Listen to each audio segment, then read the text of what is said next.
Welcome, everybody, to Secret Sauce, the show where we unpack business tips, life hacks, and advice from industry leaders. I'm Karly.iacono. Today, I am joined by Chris Murphy, the partner at Murphy Schiller Wilkes. Chris, so great to see you. Thanks for joining us. How are you? Karly, great to see you. Thanks for having me on. My pleasure. So you have a great breadth of experience in development, transaction. Your firm really has a lot of services related to commercial real estate. So I'm excited to hear your insights today. But before we jump in, why don't you just tell me a little bit about your firm and the type of work that you do there? Sure. Thanks so much, Karly. So Murphy Schiller Wilkes, MSW, as we call it, is a boutique law firm. We're focused solely on commercial real estate and development.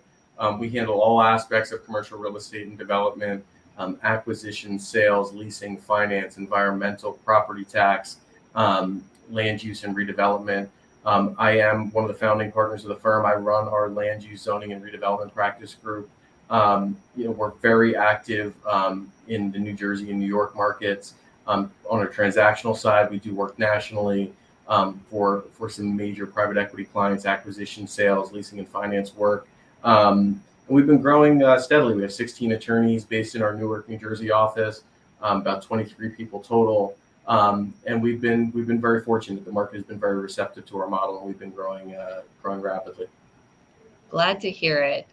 Let's dive into what you're seeing. I want to start with the land use and redevelopment piece because I think there's more of that going on than we've seen in previous years. So what sort of trends or changes have you seen in that space? Sure. So I really have seen three things, I think, over the past few years. First is a major concern by developers as it relates to timing of development approvals and the resolution compliance process under which you eventually get your permit. So how long does that process take? The second is affordable housing. How does affordable housing affect development? We see this both in New Jersey and nationally. Municipalities and states requiring more affordable housing developments. States have dealt with this issue differently. In New Jersey, it's a home rule state, so every municipality deals with it somewhat differently. And third, we're seeing some changes in municipalities' appetite for reduced parking. Parking has always been a major issue, whether in New Jersey or throughout the country. In New Jersey, we're seeing, interestingly, some changes in attitude as it relates to parking. And how that will eventually affect development. So maybe I'll start with the first. Yeah, let's go through those, and maybe we start backwards. Okay, so let's start backwards. Let's start with parking. Yep. So in Newark, for example, the city of Newark, it's the largest city in the state of New Jersey, very active from a development perspective, has a traditional, parking requirement for most development. Which becomes a major issue because when you're developing in a downtown urban center, sometimes that parking might not be required, or it costs too much money for developers to go underground or create these parking garages ancillary to the development. In Newark, we just adopted a new master plan, and a new zoning ordinance is going to be introduced, or has been introduced, and will be adopted within the next few months. And under that zoning ordinance, there's actually no parking requirement as it's currently proposed, which is really a game changer, for development in the city of Newark. You'll still have parking because certain clients will be, seeking to attract a certain market, and those people might have cars, and having parking available might be, from a market perspective, the best thing to do. But the ordinance will actually not have a minimum parking standard. We'll actually have a maximum parking standard, which is really an interesting thing. How does that work in practicality then? Are they assuming as a city planner that more people are doing ride shares or just using public transportation? I mean, what's the thought process behind having no parking requirement? I think it's a very progressive policy. I think that it does assume that people will be using cars less now and then into the future. It encourages people to use more public transportation. Obviously there's an environmental angle here, less cars on the road, better for the environment. But they are seeing that. They're saying, listen, more people are using ride shares, more people are, especially in a downtown like the city of Newark, where you have a train station and access to mass transportation all around you. Why are we forcing developers to have all of these parking, spots and all of these parking requirements that in many cases might not even be used? So I think it's definitely creating an incentive for developers to develop projects with less parking. And then it's also encouraging the market to use less automobiles when you do have things like mass transportation, in very close proximity to the development project. I'm sure that made all of your developer clients extremely happy, because that is always a challenge, right? Getting to the required parking. So very happy. Good news. Good news. That's a great example of what Newark's doing to attract new development, kind of a creative way. I like that. Yeah. The second thing you mentioned was affordable housing. So I think this is a shift going on across the country. Tremendous shortage in affordable housing projected over the next 5 years. So what trends are you seeing? How are the municipalities looking at affordable housing, and what changes have you seen? Sure. So it really depends on where you are throughout the country, but everybody's doing this differently. In New Jersey, there are certain requirements, statutory requirements that require affordable housing and allocation of affordable housing throughout the state.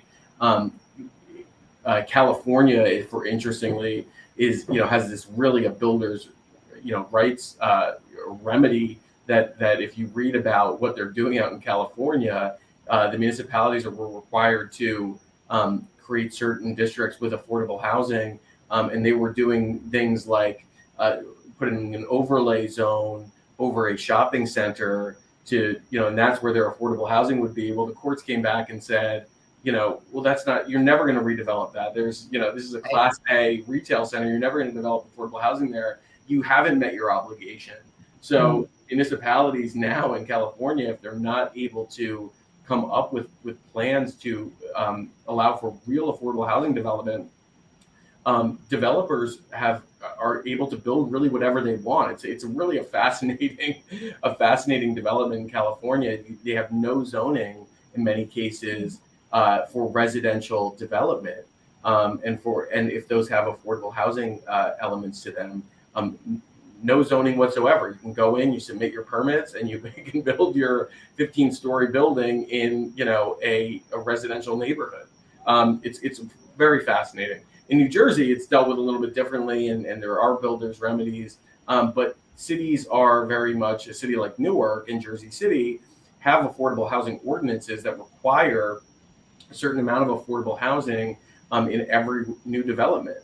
So in Newark, for example, there's a 20% affordable housing set aside on all new development over 30 units, which is pretty much everything. And it's on-site affordable housing. And it creates some major problems for developers that are trying to develop projects when you have construction costs that are high and interest rates that are high. How do they underwrite that deal? Have you seen that percentage come up? So we were at, you said 20% now. Did it used to be 15? Sort of how's the percentage changed overall? Yeah, so Newark actually didn't have an affordable housing ordinance before Mayor Baraka created the inclusionary zoning ordinance. So it's a 20% affordable housing set aside, which is it's high. It's pretty high. It's pretty high, and it's on site too. So you're not looking at paying into a fund or doing some off-site affordable housing. Restrictive. Mm-hmm. It's restrictive. It's on-site affordable housing now. The city is saying, and this is a national trend as well. We're looking at other options, other incentives to encourage this affordable housing and development. So whether it's a payment in lieu of taxes, which is a pilot in New Jersey, or state tax credits under some major tax credit programs that were passed in New Jersey a few years ago. Specifically the Aspire tax credit program, which is a gap financing tool for developers, that can help fill that gap. So we are seeing that. We're seeing the state acting as a partner, in some of these developments. But, my solution, always if you want cheaper housing, build more housing. So I'm very much a proponent of density and allowing the market to shift those things and allow the market to determine whether or not housing is affordable. The more housing supply you have, generally basic economics is, the cheaper that housing will be. But maybe there's a mix of both mandatory affordable housing at the state or municipal level and, the market forces creating more affordable housing. Have you seen less urban municipalities in our region creating the same sort of affordable housing requirements, or is it really just Jersey City, Hoboken, Newark, the more dense areas? Yeah, it's really the more dense areas. Okay. It's really the more dense areas. You do see it throughout the state, but you're not seeing it as much in some of the, more suburban municipalities. I will say, and I think this might be a trend, throughout the country as it relates to land use and redevelopment. We are seeing more suburban municipalities kind of get into the redevelopment game, where under the local housing and redevelopment law in New Jersey, it was very much, major urban municipalities that were taking advantage of that law and the redevelopment law in New Jersey and the pilot programs. We're now seeing, suburban municipalities saying, hey, we want a more coordinated redevelopment of our downtown area. How do we do that? You could do it through regular zoning and, land use entitlements, or you could do it under the redevelopment law, which allows for a much more, a much more political process. Right. Yeah, thoughtful political process where, you're taking that power and you're saying politicians can now weigh in on what they want to see and how they want to develop. It's a very interesting process. We are seeing a lot more of that in suburban municipalities. The third thing you touched on just before we run out of time was the sort of the change to the timeframes in the statutes. So why don't you touch on that and let us know what you meant by that? Sure. So under New Jersey, like most states throughout the country, has a land use law that governs, requirements for municipalities to undertake development. In New Jersey, the municipal land use law has statutory timeframes and deadlines as it relates to application review and application approval. So, you can know as a developer when you submit an application, the municipality has, in the municipal land use law, 45 days to review that application and deem you complete or incomplete. The issue becomes on the back end. Now I have an approval. What happens? Under the municipal land use law in New Jersey, there's no statutory timeframe for review of those what we call resolution compliance plans. So you could be out there sometimes sitting for a year waiting for a final review and sign off from a municipality for a development project, and the municipality has no deadlines statutorily that they have to comply with. So in New Jersey, it's crazy. It's right. It's just open-ended. I mean, how would you get a project to move forward with no requirements for response?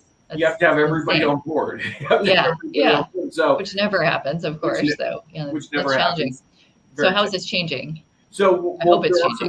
There are some proposals. So there is some proposed legislation that would create or amend municipal land use law to put in some timeframes on the back end. I think there is a big push for that. I think developers, time is money for developers. I don't care if you're in New Jersey or Alaska or California. Time is money. Every minute that you don't have shovels in the ground costs that developer money. And in some cases can cost the municipality the project, quite frankly. We've seen people have to walk away, especially recently with higher interest rates and construction costs being elevated. So there is a push down in, at least in New Jersey and Trenton, on creating a statute that would address this issue, or amending a statute that would address this issue. So to be continued, but we're fighting for our development clients every day, so we're involved in the conversations. I think we would all like an outside time frame, right? A stop point where they have to respond. That seems pretty basic. I'm kind of amazed that it's not already in place. So I hope your lobbying efforts and all political powers that be make that happen soon. Certainly sounds more efficient. Yeah, exactly. So, but before we wrap up today, do you have any life hacks or your special secret sauce that makes you extra productive, or things you'd like to share with today's audience? Sure. I say a black coffee. Just one? Come on. One black coffee before you get in your car and drive 45 minutes to the office. I think that's my life hack. Listen to some music, have some conversations with people you love. Remember that we're all very grateful to have jobs in this industry, and it's really for sure an amazing industry. I wake up every day and say I get to work with people that I really enjoy, and the characters in commercial real estate. It's really a beautiful thing. I agree. The only thing I would change is I'm at 3 black coffees, not 1, but the rest of it, I'm on board. I completely agree. I'll try more. Maybe I'll try more. Yeah, it only gets better.